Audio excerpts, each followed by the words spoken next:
शिक्षक साथीगण और मेरे प्यारे छात्रों, आज आप सभी प्रार्थना सभा में एकत्रित हुए। अपने आसपास देखिए तो कितने सारे रंग हैं हमारे जीवन में, दिख रहे हैं? लाल, नीले, हरे, पीले, गुलाबी, कितने सारे कलर। और ये रंगों को भरने वाला कौन है? हमारी प्रकृति। और हमारी प्रकृति को रंग देने वाला कौन है? हमारा अर्थ, हमारी पृथ्वी, हमारा ग्रह जिस पे हम रहते हैं। और यही रंग हमारे जीवन में आगे भी बना रहे, इसीलिए हम इस पृथ्वी दिवस को मनाते हैं। तो सर्वप्रथम आने वाली पीढ़ी हमारी है प्यारी, पृथ्वी को बचाना हम सबकी सामूहिक जिम्मेदारी। आज हम सभी यहाँ पे उपस्थित होके पृथ्वी दिवस मना रहे हैं, पर इसकी आवश्यकता ही क्यों पड़ी? ये तो हमारा ग्रह है ना, हम यहाँ पे रहते हैं। इसका सम्मान करना और इसको प्यार करना, ये दोनों ही हमारा कर्म और धर्म दोनों है। पर शायद हम मानव प्रकृति के साथ रहते हुए ये भूल जाते हैं कि इसी प्रकृति ने हमें बना के रखा है। इसीलिए सर्वप्रथम 22 अप्रैल 1970 को पूरे मानव जाति को याद दिलाने की आवश्यकता पड़ी कि अगर हम इस पृथ्वी और प्रकृति में संतुलन बनाकर ना रहे तो हमारा जीवन रंग विहीन हो जाएगा। ये जो इतने सुंदर सुंदर कलर आपके आसपास दिख रहे हैं ना, वो नहीं दिखेंगे।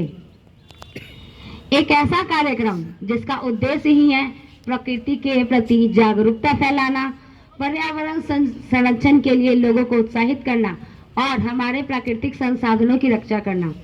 आप सबने आपके विषय में भी पढ़ा है, सामाजिक विज्ञान वाले विषय में शुरू से ही। तो हम सभी मानव जाति को फिर से याद दिलाने के लिए कि हम यहाँ पे क्यों हैं, कैसे हैं, और ये सब हमारी प्रकृति के देन है।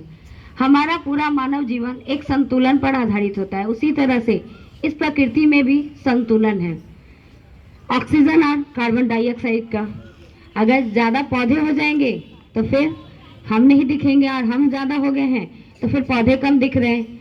और यही असंतुलन हमारे जीवन में, यह अत्यधिक तापमान, ग्लोबल वार्मिंग जैसी समस्याएं, पर्यावरण प्रदूषण, बाढ़, भूस्खलन, इन सबको हमारे सामने लेके आ रहे हैं। और हानि किसकी हो रही है? हम सबकी। लैंडस्लाइडिंग, भूस्खलन पर्वतीय क्षेत्रों में सबसे ज़्यादा देखने के लिए मिलता है। और ये सब किसका परिणाम है? हम सभी मानव जाति के सामूहिक कार्यों का। हमें आधुनिक जीवन शैली में इतनी सुख सुविधाएं चाहिए कि हम 1 घंटे भी बिना पंखे के नहीं रह सकते। हमें एसी चाहिए, फ्रिज चाहिए, कूलर भी चाहिए, सब कुछ। हम घर से 5 किलोमीटर चलने पे ही एक गाड़ी को उठाते हैं और उस पर बैठ के ही जाते हैं कि भाई हम तो पैदल नहीं चल सकते। ऐसा क्यों? इन सब की वजह से ही हमारे पर्यावरण को, हमारी पृथ्वी को हानि पहुंच रही है। क्योंकि आप सभी को पता है कि जो एसी और फ्रिज हम लोग प्रयोग करते हैं अपने जीवन में, उससे क्लोरोफ्लोरोकार्बन निकलता है और वो हमारे पृथ्वी के लिए एक हानिकारक गैस है। तो क्या हम हमारे पृथ्वी के लिए, हमारे ग्रह के लिए, हमारे मानव जाति के लिए इन सब सुख सुविधाओं का थोड़ा सा त्याग नहीं कर सकते? कर सकते हैं, पर हम बार बार भूल जाते हैं। तो हमारा हित इसी में है कि हम इसे बना कर रखें और बचा के रखें। इसके लिए हमें हमारे जीवन में छोटे छोटे बदलाव लाने चाहिए। मैंने आप सभी को कक्षाओं के दौरान भी बताया है कि हमें क्या करना चाहिए। 3R मेथड आप सबको याद है? आप सभी छात्र छात्राओं को याद है ये 3R मेथड क्या है? आवाज नहीं आ रही है, इतनी धीरे से आवाज, तब तो हमारा ग्रह रह गया। 3R मेथड क्या है? कोई बताएगा? शायद हम हमारे ग्रह को बचाना ही नहीं चाहते। चलिए मैं आपको एक बार फिर से पुनः स्मरण करवा देती हूँ। 3R: reduce, reuse and recycle.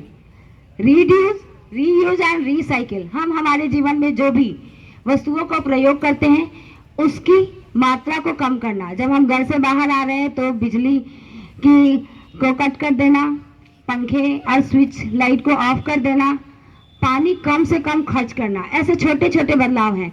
अगर घर से 5 किलोमीटर पर जाना है तो हम तो पैदल जा सकते हैं ना। तो ये सारे छोटे छोटे बदलाव करके हम हमारे ग्रह को